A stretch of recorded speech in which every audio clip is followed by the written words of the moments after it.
Hey there, Stevie Taylor here. Welcome to episode 41 of the Gig Life Podcast. This episode is brought to you by Cuzzy T Urban Apparel. Tall tees, long sleeves, polo shirts, hoodies and caps. Locally owned, affordable, premium quality, fresh designs. Check out the Slick As online store at www.cuzzyt.com. That's C-U-Z-Y for Cuzzy. And a brand new shop is now opened up out at Parkley Markets every Saturday and Sunday. So go check out Cuzzy T, where you belong.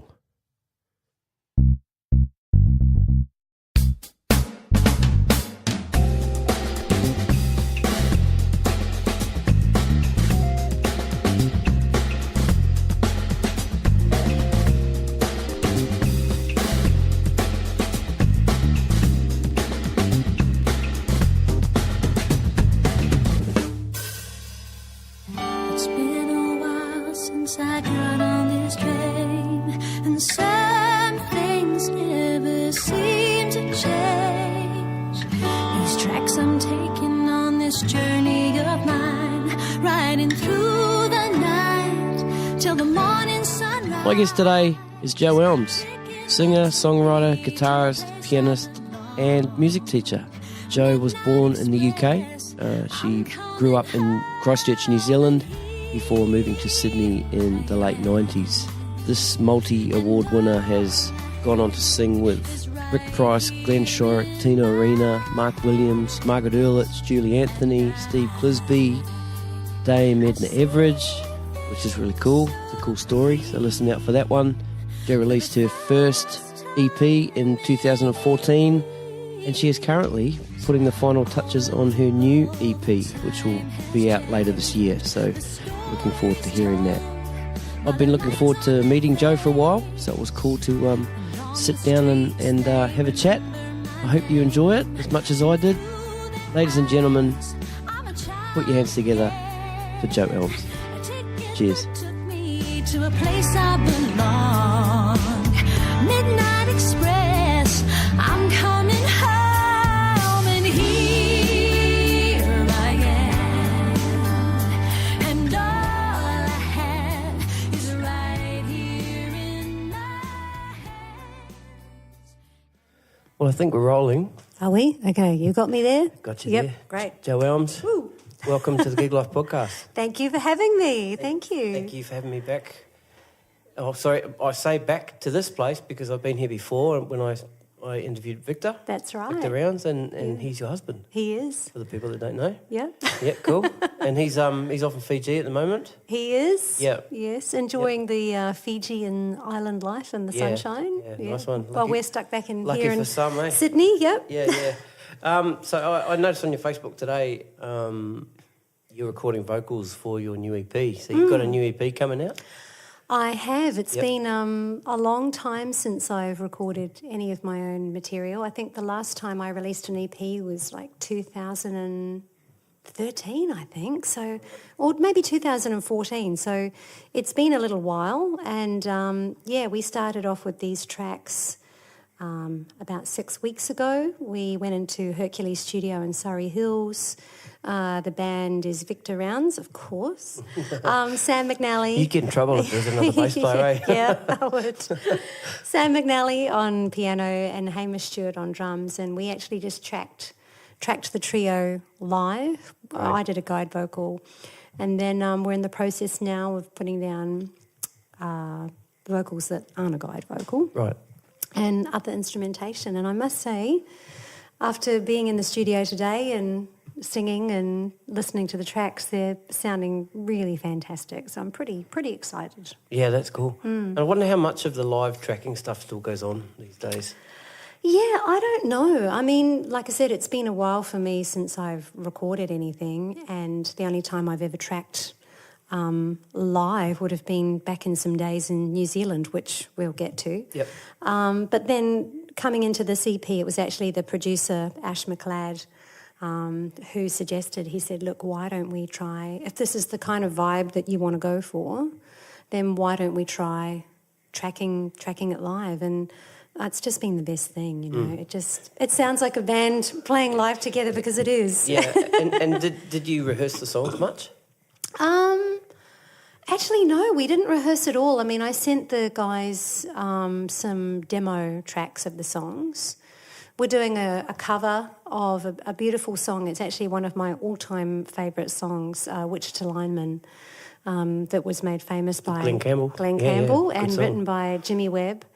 And I've always wanted to do a cover of it, so I sort of came up with an arrangement and a different take on the lyric as well, because I thought, well, how do I present this in a way? Because in the song it's, I am a lineman for the county. So I've done a bit of a spin on the lyric to bring it into, from a female's perspective. Right.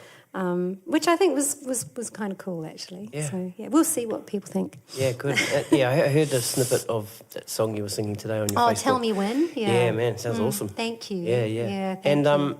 where's the vocal sessions being recorded? The vocal sessions are being recorded at Ash's studio in King's Cross. Yep.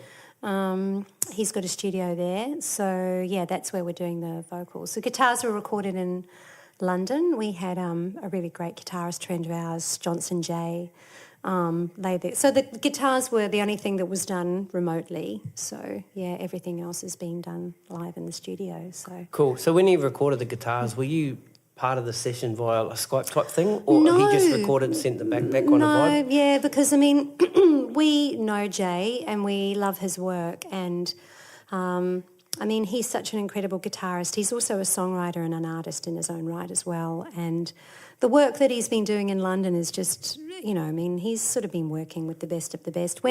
After David Bowie passed away, I think David Bowie's last work was a musical called Lazarus that he wrote before he went away. And when that went to London and premiered, Jay was the guitarist with the show. So It was pretty amazing to have that opportunity. So he just knows music, and I just knew he would know what to play, and he did. Yeah, great.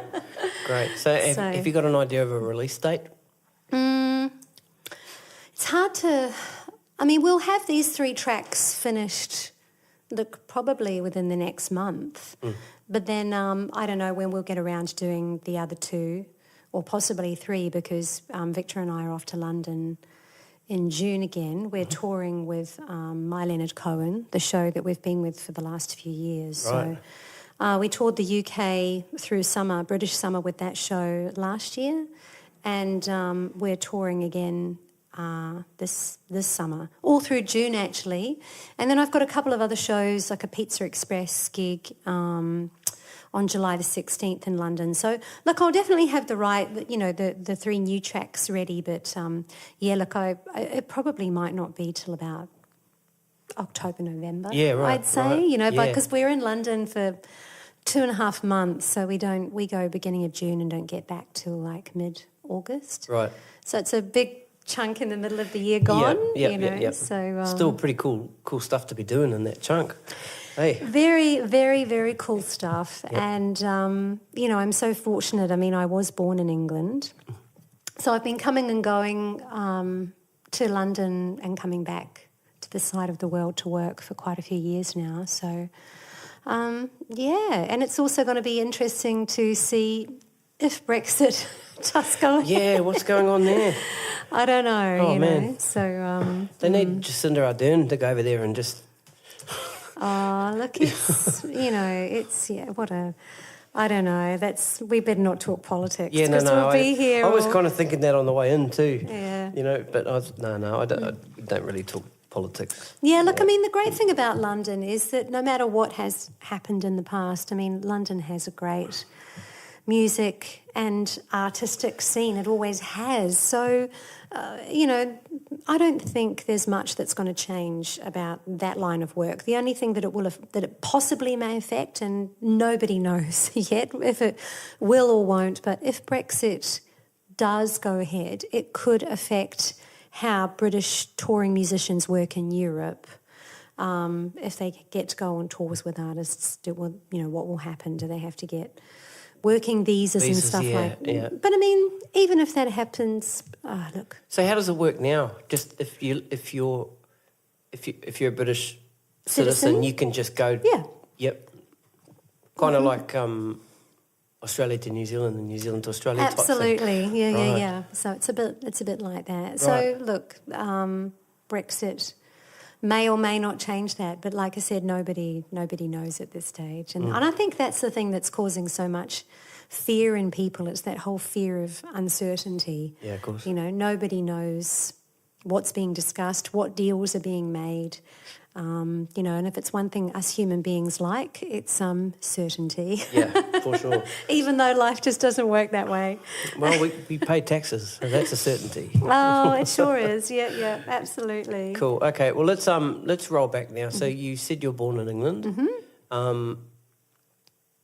Tell us a little bit about your time in England and how long were you there before you moved to New Zealand? Yeah, sure. So I was born in England in 1971. Ooh.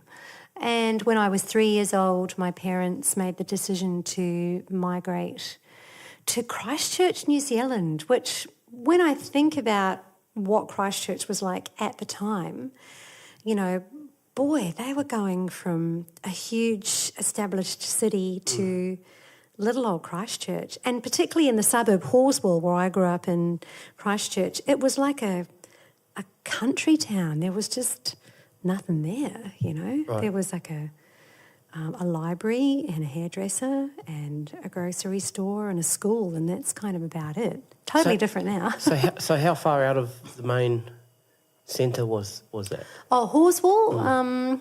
Well, if anybody out there knows Christchurch, from the main centre, well, the Christchurch is not that big, although it's more spread out now since the earthquakes because new suburbs have happened more and more further out. Yep.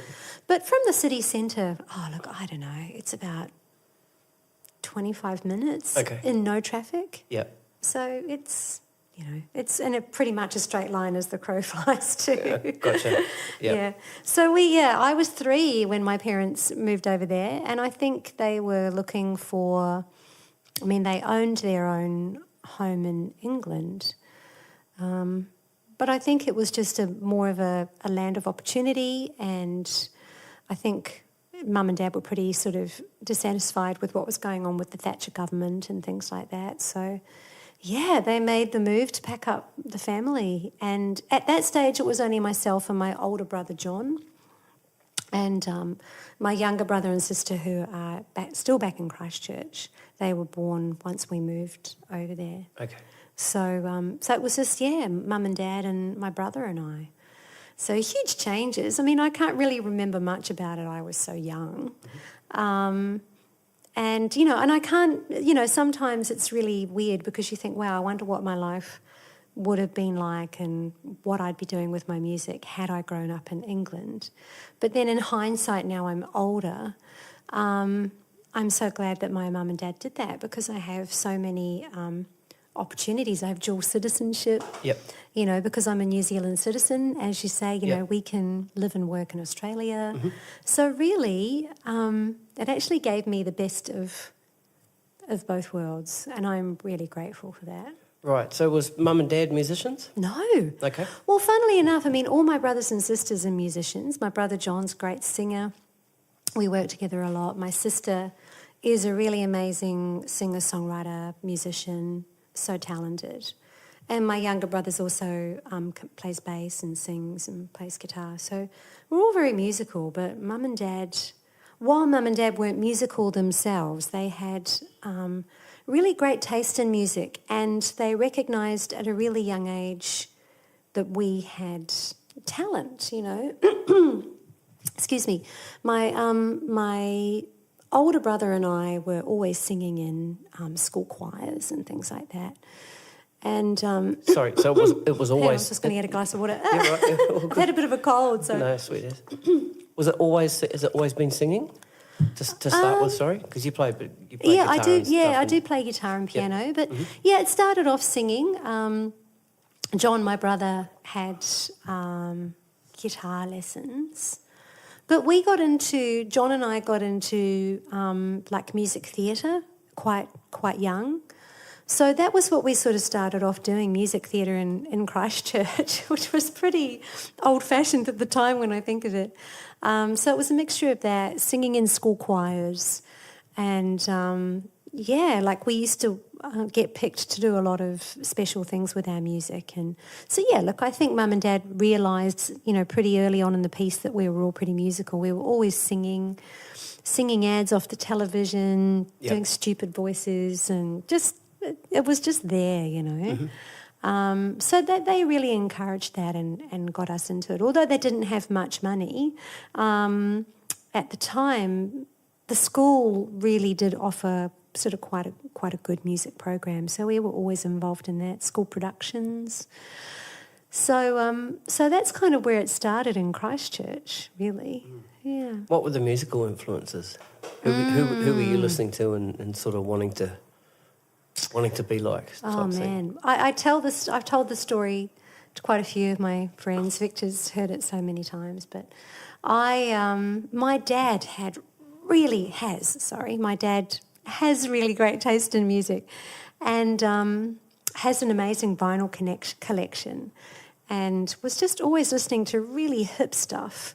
Mum was a little bit more traditional, like she loved Cliff Richard and she loved Elvis, and so I sort of had that sort of musical influence. Oh, and Johnny Mathis. She loved Johnny Mathis. Right. So Dad was sort of into the more hip stuff like Quincy Jones and Miles Davis. Right.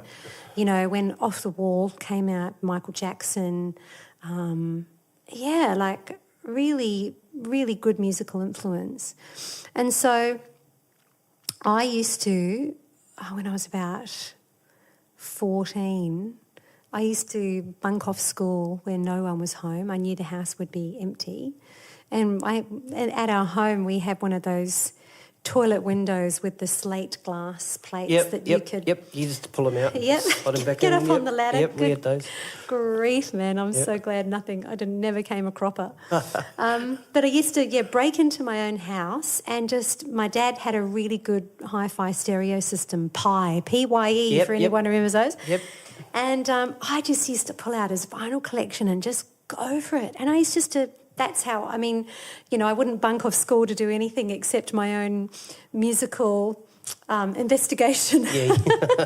So I was listening to stuff like Songs in the Key of Life by Stevie Wonder, the Eagles. I loved, there was something about, for me it was really about vocal tone and harmony. Right, so you're picking that up back then. You were listening to that. Out of all what everyone else was listening to, for me it was more about tone, and I loved harmony. And not just vocal harmony, but harmony in music too, and I didn't know that at the time.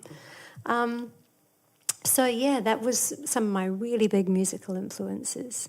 And Off the Wall by Michael Jackson and Quincy, just brilliant, Earth, Wind and Fire, of course, and Dad had other albums too, like Quincy Jones songs, sounds and stuff like that. And The Police, their first album, was that Synchronicity? Synchronicity. Yeah, Synchronicity. Yeah.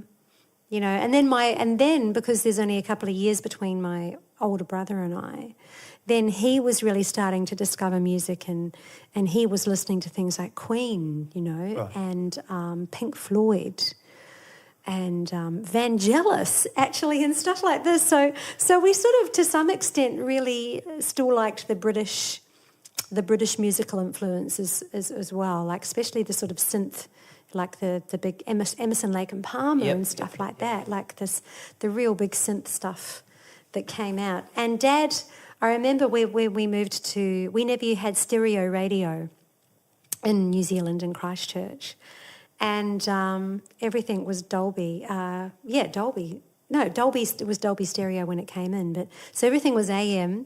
And then when we first started broadcasting FM radio from Sugarloaf in Christchurch on the top of the Port Hills, we were suddenly getting things like the American Top 40, by Casey Kasem, and some of the British radio stations too. So we were sort of really listening to all that great music that was coming out at the time, and Dad would make up mixtapes because the FM radio stations would only broadcast at certain times of the week. Yeah, right. Wasn't like... So Dad would just like cash in on... Yeah, Dad would make up mixtapes and cassettes and just totally make the most of it. So, I guess, we were brought up in a household with really good quality music, I'd say. Yep. And when did the music education start?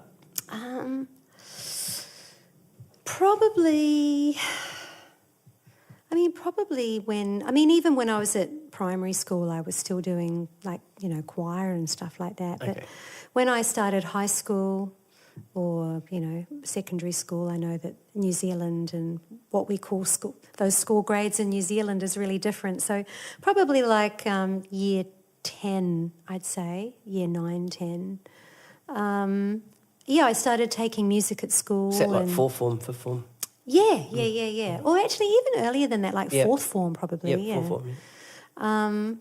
Started taking music classes and so I would be doing music at school productions, and then I'd be involved in music theatre, amateur music theatre productions out of school. Right, as obviously acting as well. Yeah, cool. Yeah. Oh, awesome. yeah. No, awesome. So that's when that all kind of really kicked off, and then I graduated from high school, and I didn't want to go to university straight away, much to my parents' disappointment. So I sort of had a gap year, and I got a gig. Actually, my first professional gig was when I was still in my last year at high school, and I've been singing at Rockquest in New Zealand, like that. And I think the equivalent they have over here is like, those big secondary school music productions they do. I can't remember. Yeah, my school band was Smoke Free Rockquest. Yeah, Rockquest, Smoke Free Rockquest. Made the regionals. Yeah. And I think someone, he's still a really good friend of mine, a guitarist by the name of Gordon Tan, who was actually in Sydney playing and gigging for a long time. But his brother saw me sing in this Rockquest competition, and Gordon had a residency at a hotel and when I say a hotel, not like a pub hotel, it was actually a proper hotel in Christchurch. And believe it or not, the name of the hotel was the Elms Hotel. Cool. So he called me up and I started doing duo gigs with him there. So that was like my first professional gig, and all of a sudden I was getting like $100 a gig, and I was thinking, wow, this is pretty cool, like I work up at the corner dairy and make $20, and all of a sudden I'm getting $100. It's not even hard work, and I'm singing songs I really love, and so that was my sort of first professional gig, and then I started singing in a nightclub band called Wiggle Fact. No, it was Chocolate City was the first one. So it was a band called Chocolate City, and we were doing all stuff like Belle Biv DeVoe and Bobby Brown and cool. Just Be Good to Me and all that kind of stuff, like neo soul sort of stuff. We had and MC Hammer had all the dance moves and the funny pants and everything, and then I sort of had enough of that, and then I got approached by a lovely gentleman called Neil Picard, and he started, and it's still going strong, he started, I guess Christchurch is equivalent to like the Con or something like that. It was the jazz school in Christchurch. And it's got a different name now, it's still going, but at that time it was like the Polytechnic School of Jazz. And I'd been working with his son in a nightclub band, and so he was like, I think you should come and do this course. And that was really funny because there's a really well-known Australian bass player called Brett Hurst who now tours a lot with Emma Pask and people like that, but it was myself and Brett Hurst were two of the first students to ever enroll in this jazz school. So I've known Brett for a really long time. And so then I started getting exposed to jazz, and I really loved it. And I thought, I don't know if I want to go back to singing all that nightclub stuff. So I really got heavily into. That's my cat in can there. hear Hang on, he'll keep all right, meowing. Hang on, it's I'll all let right. him in. Cats make appearances all the time. I've got 3 cats That's at my Max. house. Hey, Max. Max. He'll want to come and inspect everything all the now. gears. It's all good. Yeah. Where were we? Um, Jazz. Polytech. And so, look, really started getting influenced by some really great jazz music, and I loved it. I had such an aptitude for it, and so much so that at the end of that year of study, I sung for a competition, and the name of the competition was called Jazz Soloist of the South Island. Whoa. And so I sang in that competition, and lo and behold, I won it. And that entitled me to go up to Wellington in New Zealand, and I recorded a program of jazz standards for national radio. Where did you record it? At national radio, At the radio I think. studios. Yeah. I've been there. I've recorded there. It's awesome. And a guy called Dick I think, produced it, and he was, funnily enough, because I hadn't seen his name for years, and he popped up on Facebook the other day. Yeah. But I mean, I had such wonderful teachers. I mean, Kerry Buchanan, the drummer, his father, Stu Buchanan, who sadly passed away a few years ago, was a really big influence on me. He really saw that I had something, and as well as studying jazz at the jazz school during the day, he had me out doing gigs at night. So where was he? He was in Wellington? He was in Christchurch. Oh, Christchurch, okay, right. Okay. So I was doing gigs with the tutors. So I was a student out gigging at night with the tutors and doing gigs and stuff, and really kind of cutting my teeth there with that. So I had some really good cutting my teeth learning, I guess, you know. And then I won the competition and went up to Wellington, and I was in Wellington for a couple of years. I didn't enjoy my time in Wellington so much. I think I kind of didn't really end up doing anything different than what I was doing in Christchme. Is that why you didn't like Wellington, or was there another I reason? loved Wellington, but I think but musically, musically, I mean, Wellington's a great city, but musically, it didn't. It kind of, I was only there for a couple of years, and I was in a covers band for a while with one of the guys who's now in Fat Freddy's Drop, actually, a keyboard player. So it's funny where everyone ends up over the years, you know. And then after a couple of years, ended up going up to Auckland, and a lot more things just really sort of started happening in Auckland. I auditioned for the Australian production of the Blues Brothers Live on Stage and got that, and so sort of went straight into doing, a theatre show and doing sessions and working in bands and keeping some pretty good company musically, you know. So I was there for about 5 years. And it was after talking to, I'd been doing some work with Mark Williams. I'd been doing some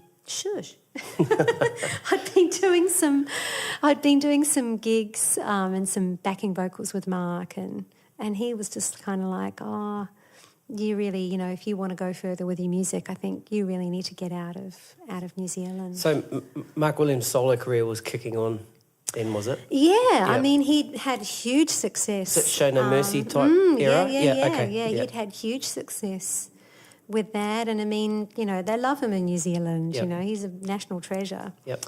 And so I sort of made the plunge to move to Sydney, and spent some time in Sydney and Melbourne before deciding.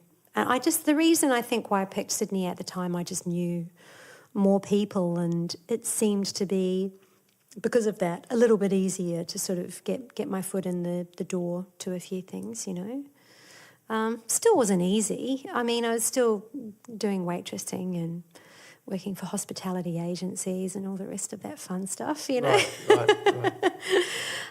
But you had a single in New Zealand. Oh, yeah, that's right, Yeah. I did. And it's funny, that just seems like I did have a single in New Zealand. So, yeah, it was a top 10 single in New Zealand. It was called Closest Thing to Heaven, and it was written for a national family violence campaign.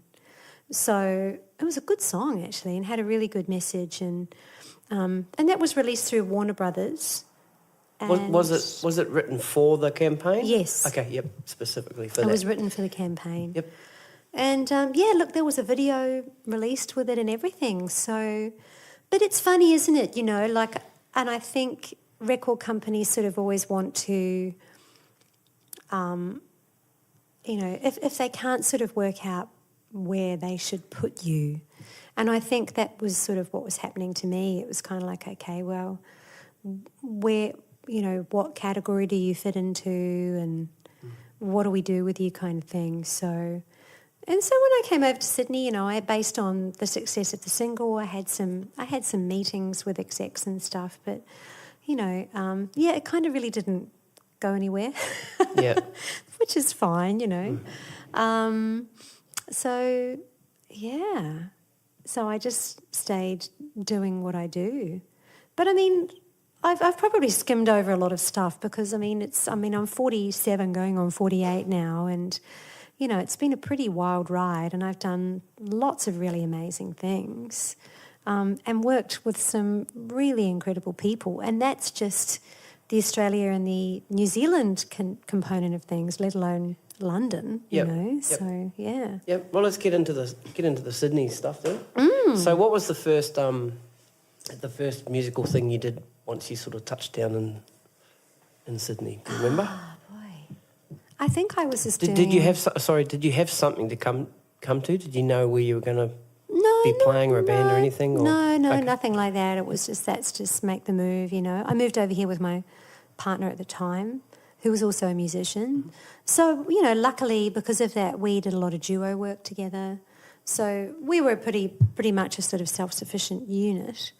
So we did some duo stuff together. So I guess I was out there working and doing some session work, getting up and singing with like Craig Calhoun and the Brothers of Oz and people like that, and just getting out and about and getting seen as much as I could, pretty much. And that seems like such a long time ago. I moved over here in 1998, I think it was. So, it's like over 20 years ago. Yeah. Boy, got into doing some cruise ship work too, that was good to meet people. And like I said, it's funny how you flash back and you see where musicians or other singers that you worked with back in those days, where they are now and what they're doing. So I remember Scotty Applin was doing a duo. Scotty Applin's been the musical director on The Voice now for, I don't know, quite a few years. And I remember when we moved over here, he was here doing duo gigs that we were doing, Right. So, yeah. Right. So it's funny where people, where their careers take them. Yeah. If you don't give up and work hard. Yeah. Hang on, I'll just kick the cat out. Hey, come on.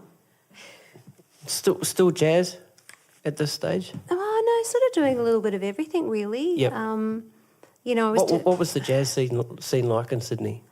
well, I did go back to university here in Sydney. I was doing a arts degree, majoring in music. So I was doing units between the Con and Sydney Uni up in Camperdown. So that was good. But I don't know if I was doing strictly jazz. I think I've always kind of kept my love for good contemporary music. And music's music. I don't think, it has boundaries. And I remember going back and doing, the New Zealand International Jazz Festival in Christchurch, and the material I was doing was not just strictly jazz. I was doing some reworkings of contemporary pieces as well, like Nora Jones, some Stevie Wonder, Phoebe Snow, Paul McCartney. So not just doing strictly jazz. And we also went and did the Norfolk Island Jazz Festival, the Java Jazz Festival as well in Indonesia, Manly Jazz Festival, Darling Harbour Jazz Festival. So, I was doing a lot of jazz festivals, but I would say the music I was doing was not strictly jazz. Yeah. And that's the interesting thing. Like, you'll go to the Manly Jazz Festival and you'll see, like, fusion or funk bands playing. Gang of Brothers. And, yeah, exactly. And, Latino as well. So, Yeah. I don't know, jazz has such a broad reach of things because, you would look at an artist like Stevie Wonder and you would say, well, yeah, technically the way he writes, he writes like a beautiful musician. I wouldn't say he's definitely got some jazz influence in there, whatever that means. I don't know, you know. Yeah. So not doing strictly jazz, but more a real selection of music, yeah. So I guess, reflecting back, I was doing a lot of jazz gigs and a lot of jazz festivals. And that was great, but sadly we've lost so many venues in Sydney. We lost the Darling Harbour Jazz Festival, which was fantastic. We've lost the Basement. We lost Notes in Newtown. The list of great venues that we've lost, it just goes on and on and on and on and on. So I don't know, that was such a great time to be out there gigging and working in Sydney, It was really great. And how are you navigating that now?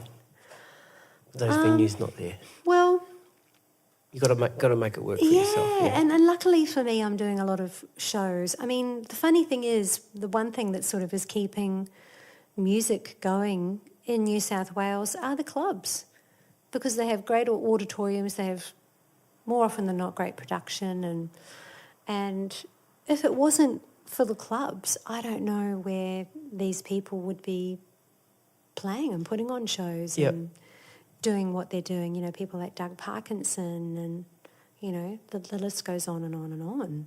But, I'm in quite a few shows at the moment, and I know, I do a lot of varied work. I go out and work as a soloist, as well as working in bands, doing sessions, teaching. You're teaching at AIM, is that right? I was teaching at AIM for 7 years. Yep. I'm not at AIM this year. This year I'm at St Andrew's Cathedral College and doing some teaching at AMPA, the Performing Arts School in Surrey Hills. And, just doing lots of shows, which has been really, really great. I've been in a really great show for about a year now called The 70s Unplugged, and that's fantastic. That's doing music of like Simon and Garfunkel, America, Linda Ronstadt, really great music of the 70s, not disco, just that great songwriting aspect of the 70s. And that's been really good because I'm singing percussion, playing guitar and singing in that show. Yeah, right. Who's in your band? The other was three frontmen. Chris Connolly is an amazing guitarist. He's our other front person, singer. And Stephen Fisher-King, who comes more predominantly from a music theatre background, but this whole show was his baby. And he's really been able to just latch onto something with a formula that just really works, and we're so busy with it. And we've just been nominated for an Ace Award with the show, which is really cool. So, look, you know what it's like in our industry. You've just got to keep changing and evolving and learning, and technology has meant things have changed so much, how we do things, how we reach people. And luckily for me, I can 100% truthfully say that I love so many different genres of music. I don't have to be sticking to one thing. Like I said, I'm happy singing jazz, I'm happy singing soul, I'm happy singing classics from the 70s. And when I do my solo gigs, it's just me and my guitar, and I have total freedom over everything I want to play, which is just fantastic. Yeah, you're talking before just about technology. Now, how much does social media play in your career these days?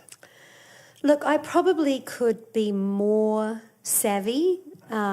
It's time, I think, you know. I think it's being extremely poor for time with all that I do. I try and keep on social media and post. It is, like I said, a time thing. Look, I mean, it is definitely invaluable, because I don't think it's just me. I think everybody's starved for time these days. So if people want to see where you're playing, where you're gigging, it's so easy for them to go onto you. Okay, right, she's here, this is what she's doing. So it is really good for that, and to some extent it does make life really easy for me if I just make sure my gig postings are up there. But I do struggle. I'm one of these people, I really struggle with posting all the time. Like and it's not something that comes easy for me. And you know what, I reckon it's a little bit of that New Zealand thing. You know, growing up in New Zealand, it was almost like, they would say, don't be so full of yourself, or it was a bit of the tall poppy syndrome, or, it was like if you went on about yourself too much or talked about too much about what you're doing, it was like, well, stink, Yeah, exactly. So, and I think in some ways that was really good, because it does teach you humility, and it does teach you to be incredibly humble, because, there was some great talent growing up in New Zealand as well. So it sort of did teach you to not be too full of yourself. And so that's a little bit of my programming that I really struggle with when it comes to making sure I keep myself on social media. It's this thing in my mind. It's like, people will just think you're big noting. And it's like, well, no, actually, people do want to know. So yeah. It's always this little bit of war going on upstairs. So, but yeah, look, I mean, social media has changed. I mean, print, these days you don't put ads in papers. I mean, local papers, if we've got shows and gigs coming up, there's still some really good local papers like the Inner West Courier, Manly Daily and things like that. But the publications are small now, That's it. They used to be so big, and, that's where, if you could get a story in one of those papers, your show would be, in a local paper. It's more or less guaranteed your show would be packed. Yeah, right. It was really exciting. And that doesn't happen anymore? Well, it's still good to get a mention in the local paper, I think. But I don't know. I don't know if the interest is still the same when people can access those publications online, So, loud car. Okay. I've had to leave the door open so the cat can come and go. He won't sit out there and meow. It's social media has been this whole new frontier that we've all had to get comfortable with extremely fast. Yeah.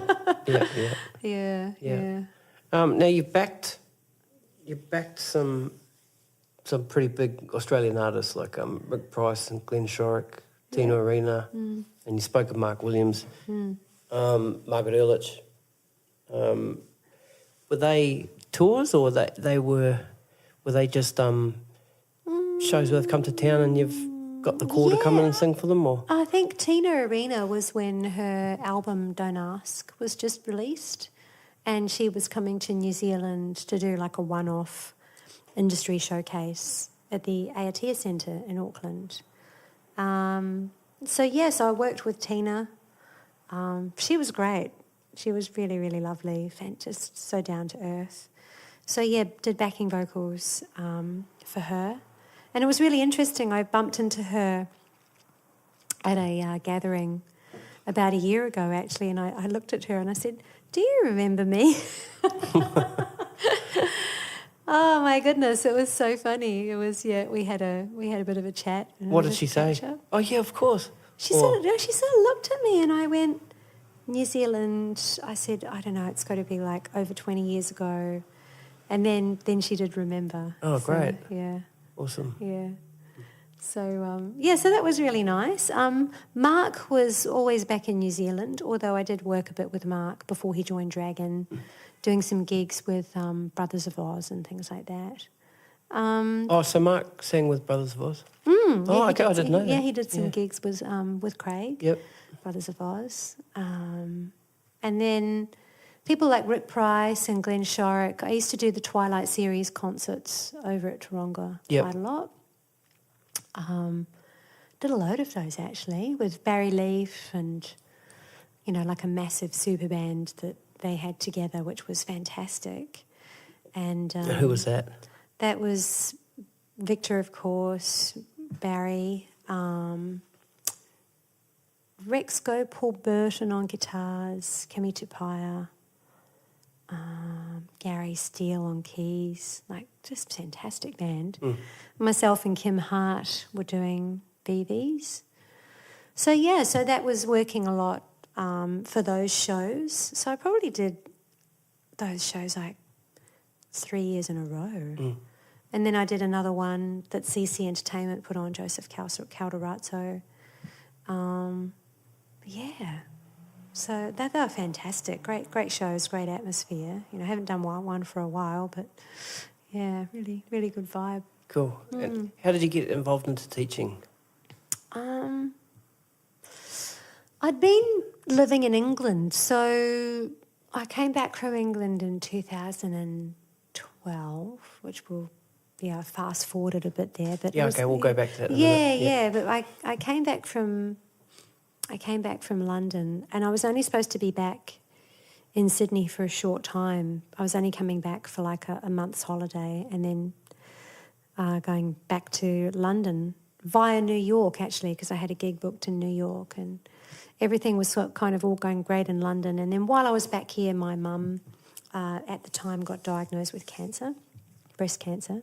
She's all good now. That's good. But at the time, it was kind of like, I didn't want to go, you don't know what's going to happen with these things. And I just felt like I should stick around and be close. And so I made that decision to do that.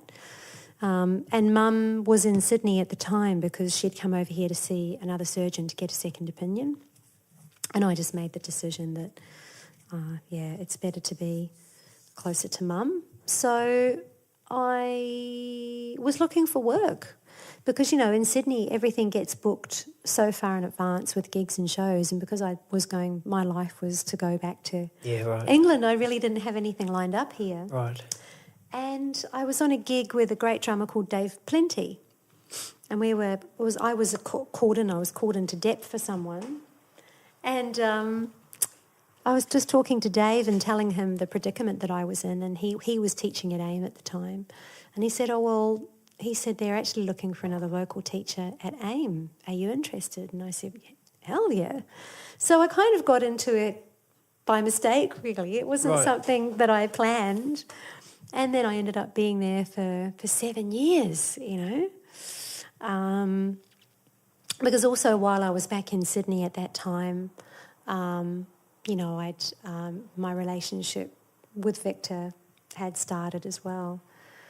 So, life sort of started taking on a bit of another direction in Sydney yet again. So I made the call to not go back to London.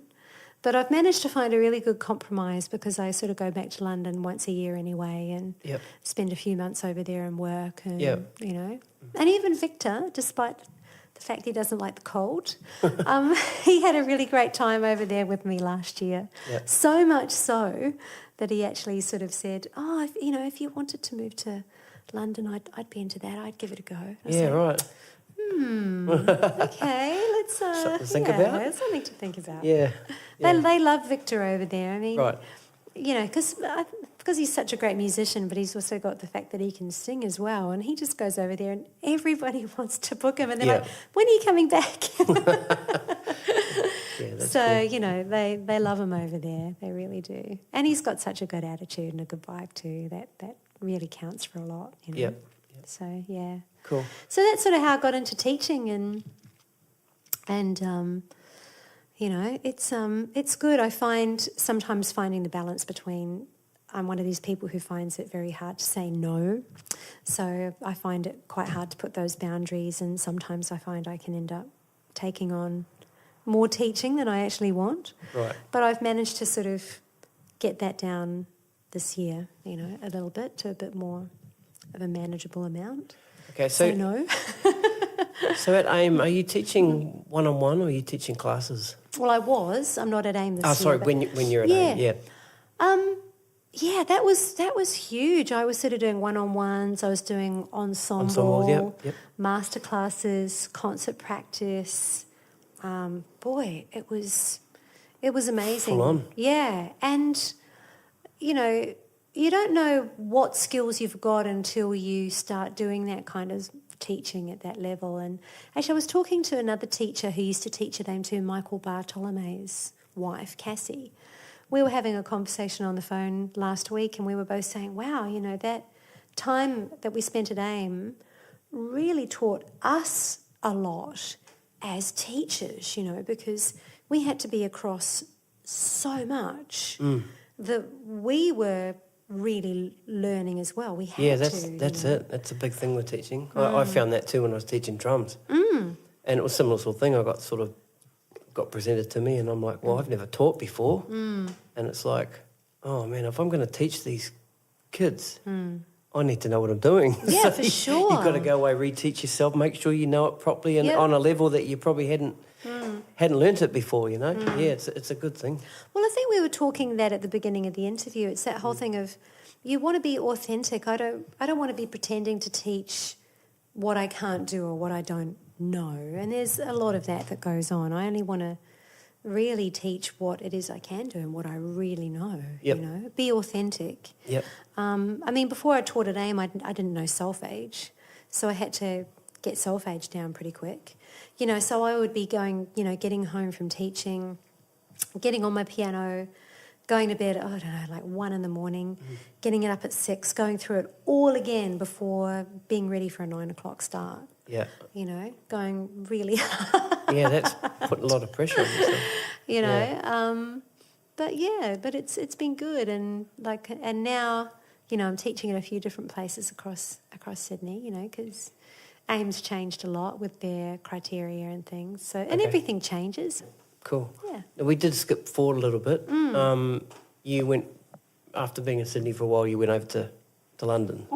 So tell us a little bit about that time over there and what you went for. Yeah, well, I graduated from uni here in Sydney in 2009, I think. And then I just felt like I was stuck in a bit of a, what are those mouse wheels? You know, that you see them in cages. Yeah, they are, little mouse wheels. The mouse wheel. They get on them and run around. I felt like I was on one of those. Like, all right, that's going to be the profile picture of this. The mouse.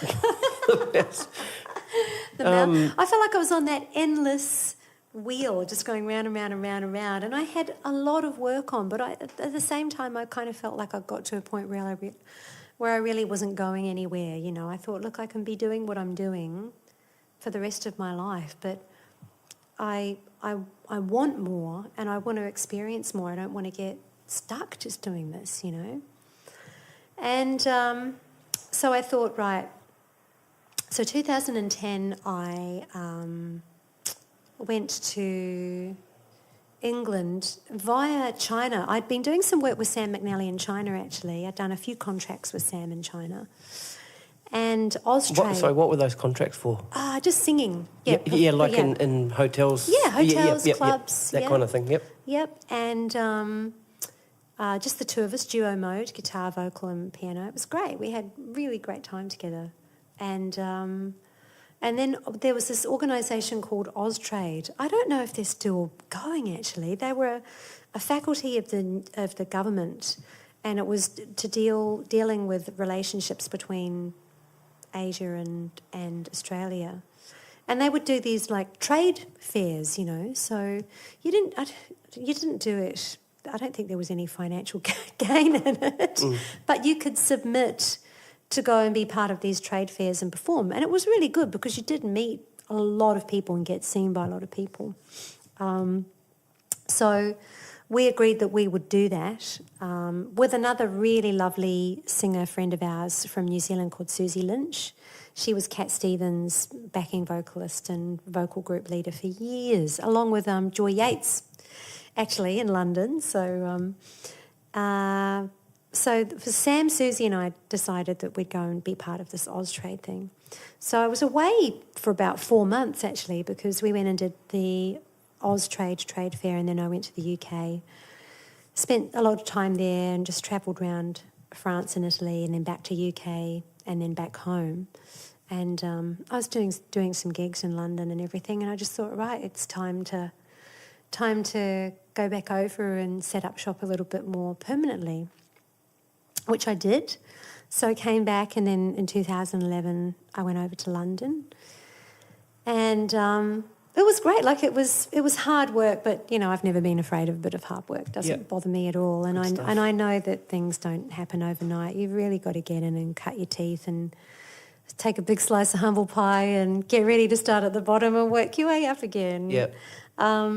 Which I did, and then I started getting some really great things come along. Like I did some Christmas shows with Dame Edna Everage. Oh, really? AKA Barry Humphries. Oh, yeah. cool. How was that? That was awesome. Yeah. Yeah, it was really great. And we did like the Claridge's Hotel and the Mayfair and things like that. Yeah, and right. there was this club in London. I can't remember the name of it, but it was comprised of the most wealthiest people in London, and they were having all these Christmas parties. So we were like their entertainment, which was really great. Did another showcase called Sunday at the Apartment with Tim Minchin, actually, which was really good. Yeah, right. So, you know, did some really great Cool things. stuff. And, I love London. And then came back, and I didn't come back because Mum was sick. Had a gig in Hong Kong, and it was a New Year's Eve gig. And there's not much that goes on in London in January because it's pretty much the coldest month and not a lot goes on. So I thought, look, I'll come back to Sydney and work through summer and then go back over.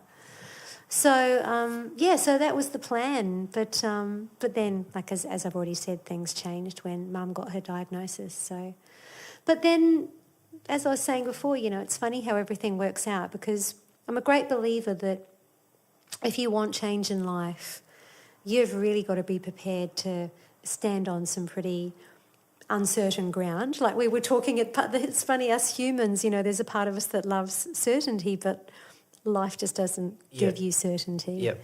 And I'm a great believer that if you really want to make change in your life, you've got to be prepared to, you know, stand on some shaky ground. There's a song in that. And shake things up a bit so that change can come in, you know, get out of the safe zone and create some space for new things to come. And then that's sort of what happened, because when I did come back to Sydney after that time away, things were really different. Like I was all of a sudden doing different things and things that I wanted to do, and I didn't feel I was so stuck. Was your mindset different?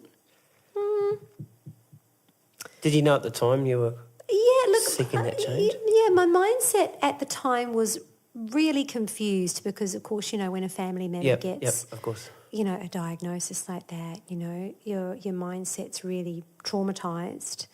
And then you sort of thought, wow, well, I've given up my life in Sydney to go live in London. Everything I still possess is in a storage unit.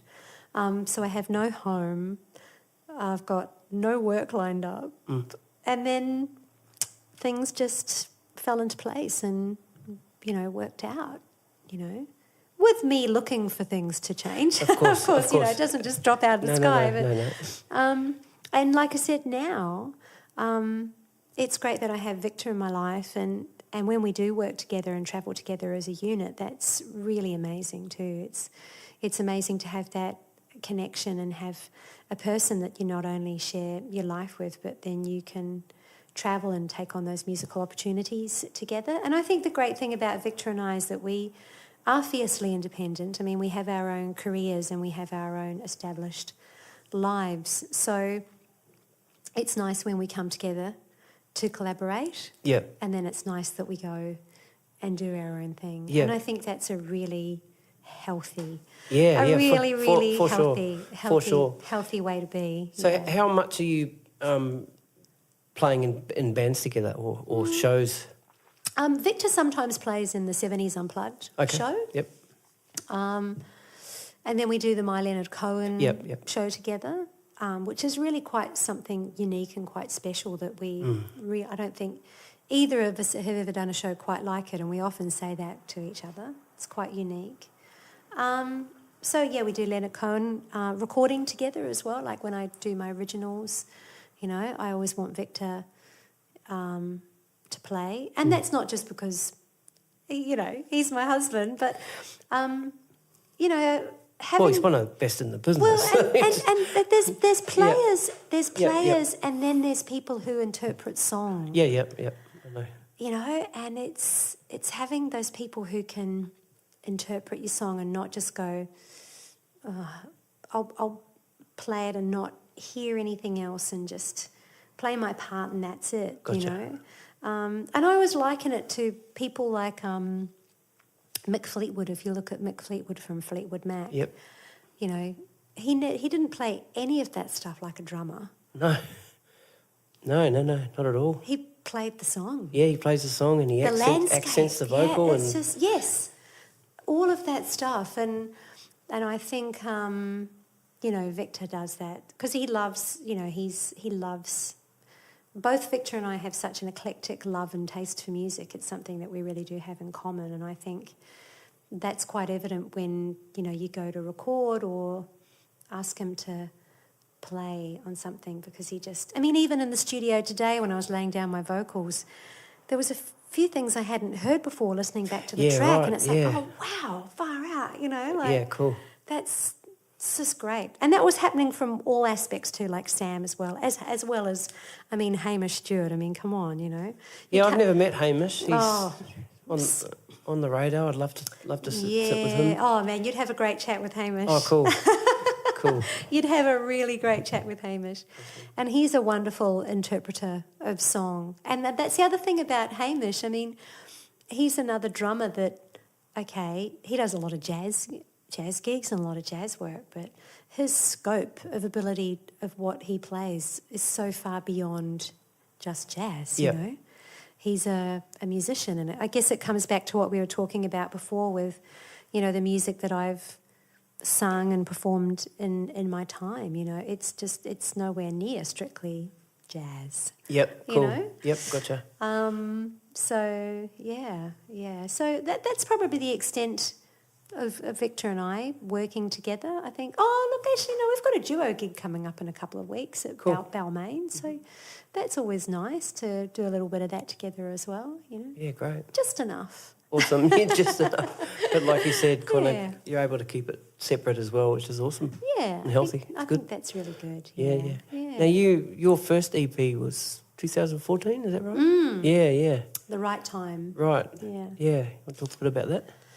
Yep, it's been a long time between releases. So yeah, time for another one. Mm-hmm. Although I haven't stopped writing.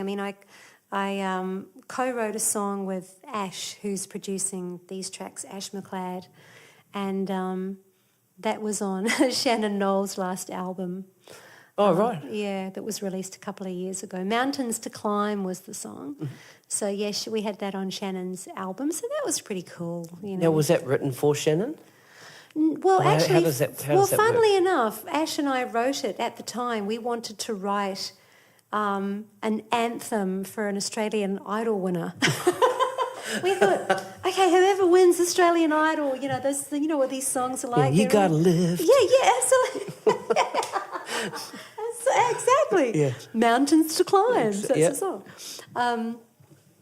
So we wrote Mountains to Climb and made sure it was really anthemic, and had the demo vocal done with a female and male, depending on who won it. Spencer Jones did the guide male vocal, right, and then I did the female. And then it was one of these songs that floated around, and it nearly got picked up so many times. It came close, but no chaser, And then I don't even know how Shannon got to hear it. I think it might have been, maybe Ash played it to him. They might have been working together on the studio and something else. And then Shannon really liked it. So he picked that up and put it on his album. So great. I got a $45 royalty the other day. Oh, nice. Could buy some dinner with that. Oh, it's something. Yeah. That's great. So that's pretty cool.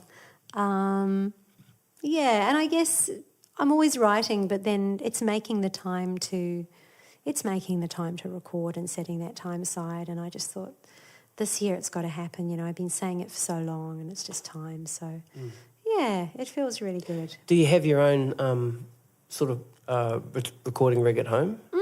Yep. Oh, good. Both Victor and I Okay. have in there, so it's good just for putting down good. ideas and things like that. Yep. So, putting the ideas down and then being able to take them a little bit further. So, yeah. Great. Well, Jo, that was great to hear your story today. Thank you. Thanks. Been looking forward to catching up with you. Yeah, thank for a while. you. Thanks for asking. No, sweet as, sweet as. It's funny, isn't it? You don't realise until you start thinking about different periods of your life, and then when you start actually delving into it and thinking, wow, that all did happen there, but it feels like it's another part of your life. It's quite surreal. Yeah. Really. Some people have said to me that it's like a therapy. Like this is what Sam said to me. He goes, oh, Stevie, it's like a therapy, man. It's a great, fantastic. Yeah, well, Sam's had a really colourful story too. Yeah, you yeah, know? indeed. And, you know, and I guess that's one beautiful thing about being involved in the industry that we are, because, you know, we really live life. Sometimes it's incredibly tough and we think, what the hell are we doing? Yeah, yeah. But in hindsight, you know, we have really lived life, and Yeah, we've for really experienced a lot, met so many wonderful people, brought so much joy to people, and I hope, you know, we all continue to do so for as long as we're on this earth. Yep. You know, we're very, very lucky and very privileged to be in that position. Like I said, you know, it's not easy, and it's not just about talent. You know, I wish I could get through to the younger generation that I'm teaching now that, you know, in some ways launching their musical career is probably easier thanks to technology, but in other ways it's probably more difficult because there's so much out of it. there. Yep, that's right. So how do you make yourself stand out or be different, you know, against the sea of stuff that's out there, you know? Yeah. And there's nobody to develop you either. Like, you know, back in the day there was artist development. You know, it took some artists 3 or 4 albums before they hit that one. Absolutely. But you know, they were developed and yeah.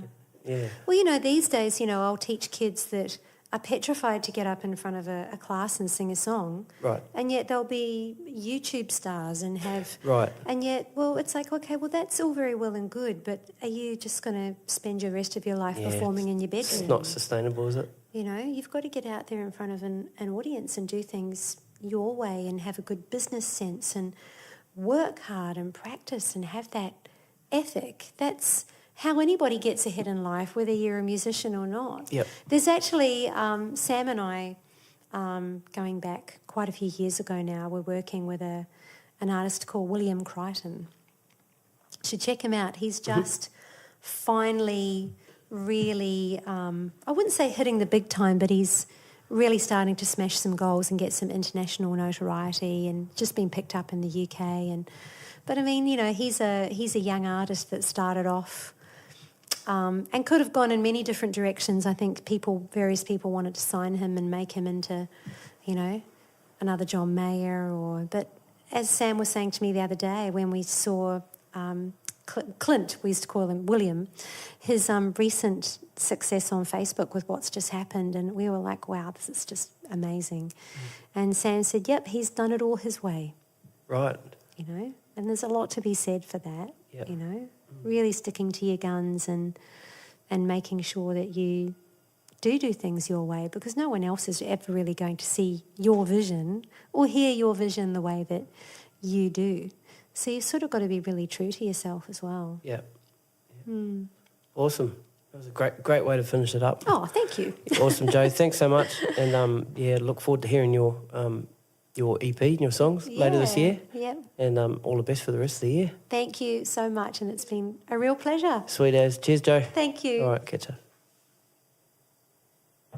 It's been a while since I got on this train, and some things never seem to change. These tracks I'm taking on this journey of mine, right riding through the night till the morning sunrise. Ticket that took me to a place I belong. Midnight Express, I'm coming home, and here I am. And all I have is right here in my hands. And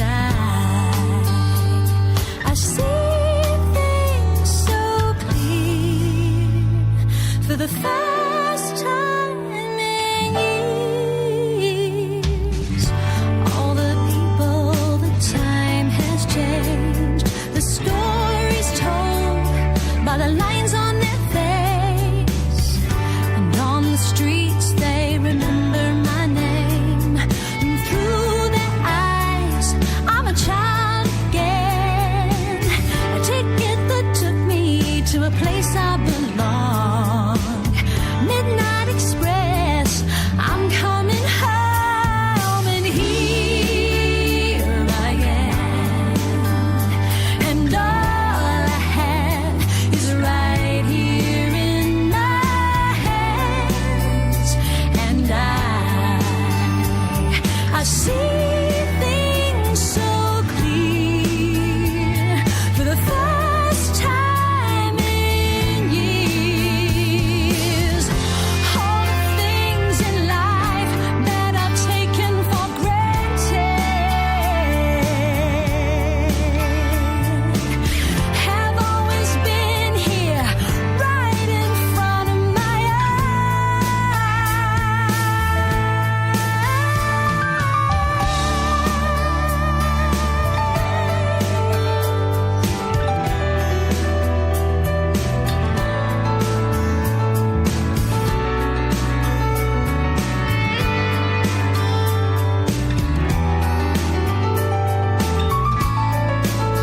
Oh, here I am, and all I have is right here in my hands.